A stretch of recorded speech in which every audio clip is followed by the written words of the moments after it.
Le 23 janvier 2020, je décide de prendre la route pour aller rencontrer Pierre Barnarias, un réalisateur, journaliste, enquêteur. Il accepte qu'on se rencontre pour une petite interview. Et c'est avec le cœur heureux que je me rends jusqu'à Villeneuve-les-Béziers, où il produisait son dernier film Thanatos. Je savais que l'homme allait me plaire, mais je ne m'imaginais pas à quel point. Alors bonsoir Pierre, je suis ravi de te présenter à ma communauté. Bonsoir la communauté. Voilà, c'est Pierre Barnarias, c'est un grand réalisateur, c'est quelqu'un qui mérite n'exagère pas. Qu'on parle vraiment de son dernier film qui est Thanatos. Et moi je t'ai rencontré, enfin je t'ai connu via Aimer le troisième secret, qui a été une révélation vraiment, c'était vraiment un travail immense et je trouve qu'il faut vraiment parler de toi. Donc j'ai vraiment envie de dire à tout le monde d'aller voir les films qu'il a fait. Donc Aimer le troisième secret, Thanatos. Il me semble qu'il y en a un troisième sur un prisonnier. Sous peine d'innocence, absolument. Sous peine d'innocence, que j'ai pas vu non plus. Alors comment on pourrait faire pour voir, est-ce qu'il faut se procurer les DVD? Non, il faut aller juste sur le site de T-Prod, où vous avez un lien VOD. Ouais. Si vous avez pour 2 €, vous pouvez voir tous les films, il n'y en a pas beaucoup. Hein. D'accord. Il y en a 4. Donc effectivement, Aimer le troisième secret, Sous peine d'innocence, et Thanatos bientôt. Mais Thanatos pour l'instant, c'est vraiment les salles. Et c'est important que vous ayez voir ce film qui met du baume au cœur par rapport à une peur ancestrale qui est la peur de la mort. Et qui réconforte, qui réconforte. Oui, il y a... Au revoir mesdames. Au revoir. Il y a une immense en fait enquête qui a été faite par Pierre. Alors c'est vrai que ça soulève, il y en a qui vont peut-être se mélanger dans des idées de religion. Enfin il y a beaucoup, ça dépend en fait de la religion de chacun. Mais en fait Pierre il aborde ça avec une vision justement qui fait que il sort de tout ça et il parle des constatations, hein, parce qu'il y a quand même des constats incroyables, même tu en parlais au niveau à Lourdes, qui avait par exemple 7000 miracles expliqués, et donc toutes ces choses qu'on ne parle pas, et donc toi tu soulèves en fait tout ce qui est un peu dans l'ombre, et tu le mets en avant avec des enquêtes incroyables, c'est très très important. Alors, si pour voir les films, c'est quoi? C'est le site, c'est T-Prod, www.tprod, T comme Thérèse, prod.com. .fr. Essayez les deux. Voilà, faites une recherche. C'est tprod.fr. C'est tprod.fr. Voilà, c'est très simple. C'est vrai que c'est le site internet. Et puis encore merci à toi. L'idée, c'est de réveiller un petit peu les consciences sur l'état de notre belle planète, de voir comment tout à chacun on peut changer le monde. Et ça commence par se changer soi-même. Et voilà, et si on pouvait être juste des petits grains d'amour qui donnent plein de baume au cœur à notre environnement, si on arrêtait de juger, si on arrêtait vraiment... Et tout ça, on le perçoit, on le conçoit grâce à ces expérienceurs donc, qui sont revenus d'un ailleurs, c'est-à-dire qu'ils ont été déclarés morts, ils se sont réveillés à la morgue et voilà, ils ont vécu des expériences complètement uniques et dont personne ne parle. Les expériences MIE. Les EMI, les expériences de mort imminente. C'est ça qu'on a vu ce soir. C'est très, allez le voir parce que c'est très touchant. C'est bouleversant et ça fait énormément réfléchir. Il y a beaucoup de choses qui se révèlent chez les gens. On a eu après un petit... t'as fait parler un peu les gens, il y a eu énormément de confessions. Enfin, c'est très profond, il faut vraiment que vous allez voir ça. Parce surtout, c'est un film qui libère la parole. C'est-à-dire que vous avez constaté que ce film, j'espère, va libérer la parole. Aujourd'hui, on a reçu plus d'une centaine de témoignages de personnes qui avaient vécu ces expériences de l'au-delà, mais qui jusqu'à maintenant n'osaient pas en parler. Parce que leur entourage se moquait, les prenait pas au sérieux, les ridiculisait. Et voilà, si on pouvait faire plus attention à ces personnes qui ont vécu des expériences fortes et qui peuvent également énormément nous apporter. Vraiment Pierre, merci pour ce petit partage. Je suis tellement ravi de le rencontrer. C'est quelqu'un que je voulais vraiment voir un jour. Je te remercie Pierre vraiment de ton humilité. Mais non, mais c'est vraiment un grand réalisateur. Non, je suis pas un grand. Non, si, il va dans le monde entier, il rencontre des gens. Ce qu'il fait, il faut le voir. Vraiment, allez. Moi, de tout cœur, je vous incite. L'écoutez pas. Merci Pierre. Allez, je vous embrasse et à bientôt. Merci beaucoup. Je suis journaliste depuis, on va dire, depuis 26 ans maintenant. Ma ligne éditoriale, c'est une information qui essaye de construire, qui essaye d'apporter des choses aux gens, non pas une information qui divise, qui sépare, qui est anxiogène. J'ai toujours été, voilà, en me disant que le journaliste, c'est un média, c'est quelqu'un qui relie, quelqu'un qui rapporte, qui n'est pas dans dans le sermonnage, qui est juste dans l'explication des choses, pas dans l'explication, dans la révélation de... Voilà, moi je suis un chercheur de vérité, voilà, un quêteur de vérité, j'aime les enquêtes en même temps. C'est vrai que c'est ma deuxième casquette un petit peu, c'est d'un côté une information qui construit, qui réunit, et de l'autre côté une information qui essaye de chercher des informations dont on ne parle quasiment jamais.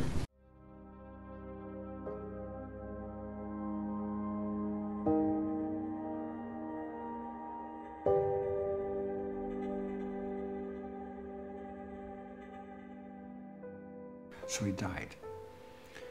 And the nurse there was so upset that this medical student died. His corpse was put under a sheet as well. It was covered with a sheet. But the nurse was able to persuade the doctor there to give him an injection right into his heart. It was totally uncommon. So we gave him an injection, and after 9 minutes of death, he came back. He started beat it again. Il y a des moments où on a des maladies qui touchent le corps. Heureusement qu'on a les collègues médecins, etc., avec la radiochimiothérapie. Tout. Mais elles touchent aussi ce que, dans les temps anciens, on appelait l'âme, c'est-à-dire les autres corps, le corps émotionnel, le corps mental, le corps causal. Et donc de travailler là-dessus nous permet, sur tous ces corps-là, de sauver la personne, non pas en tant qu'elle va continuer à vivre physiquement, mais sauver la personne en tant qu'elle va commencer à comprendre qu'elle a une conscience. Mais on voit bien à la télé, quoi. Maintenant, quand on veut vendre quelque chose, même du dentifrice, on dit prouvé scientifiquement. Ça veut bien dire qu'on est tombé dans une théologie et non plus une science. La science, c'est une méthode. C'est ni plus ni moins que ça. Et c'est d'abord être sceptique et rendre compte d'une chose. Si après, c'est fondamentalement quelque chose qui maintient une croyance dans l'ordonnancement du monde, elle achoppe à ce qu'elle doit être. Moi, j'ai qu'une seule envie, moi, c'est de me replier, une petite maison, dans mon petit jardin, mon potager, être autonome, avoir de l'eau, encore de l'eau, ça va être compliqué. Je suis arrivé au journalisme à la suite d'un accident de moto qui m'a plongé 15 jours dans le coma, et à la suite duquel, 2 mois plus tard, j'ai atterrissé dans une école de journalisme, pour un métier que je n'avais pas choisi, puisque dans ma famille, on était ingénieur ou rien, donc j'allais devenir rien de non-journaliste.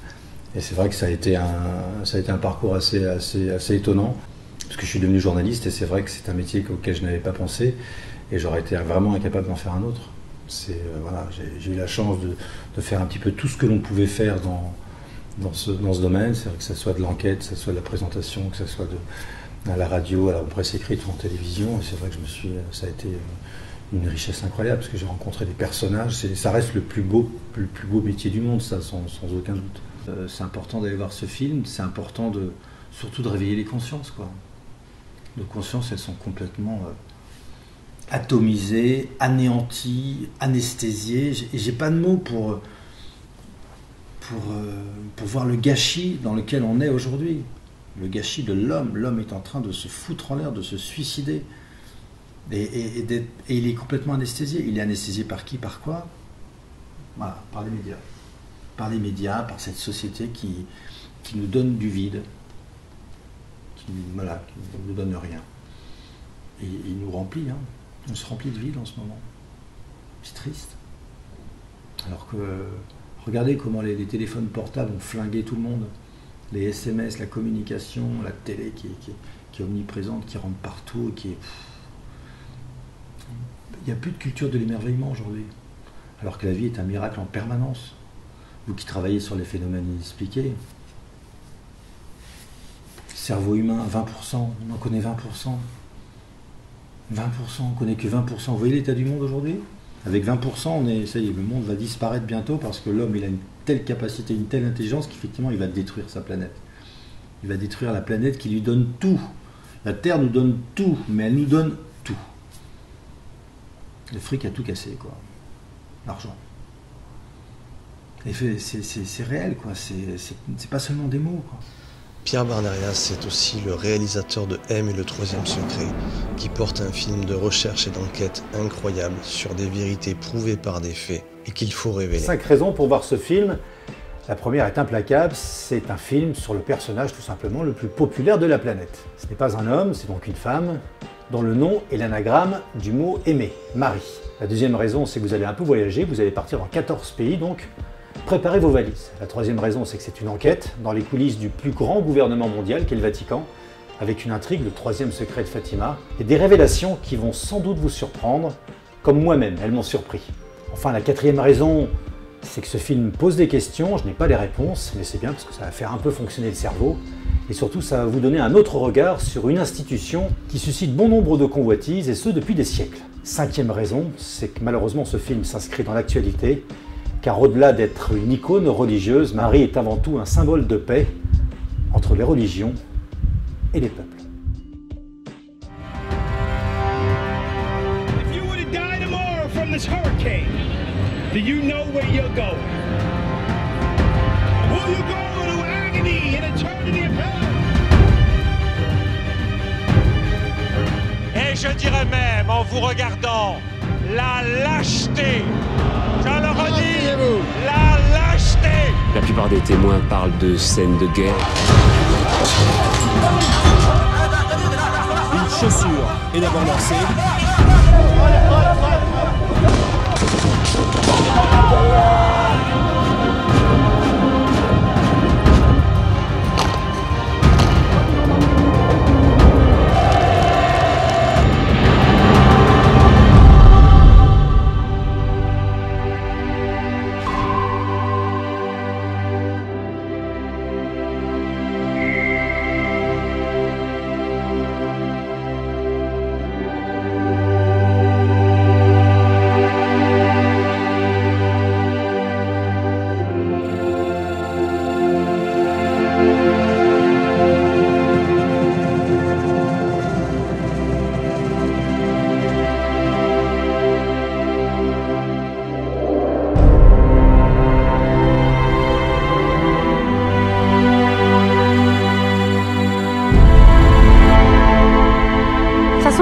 J'avais plus de corps, j'avais juste la sensation, une sensation d'amour.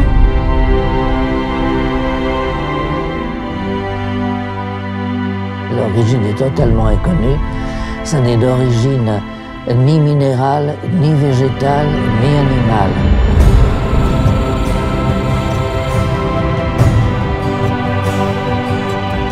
Moi je donnais pour ma petite fille Myriam, le prénom Myriam. Tous les musulmans le croyaient Myriam.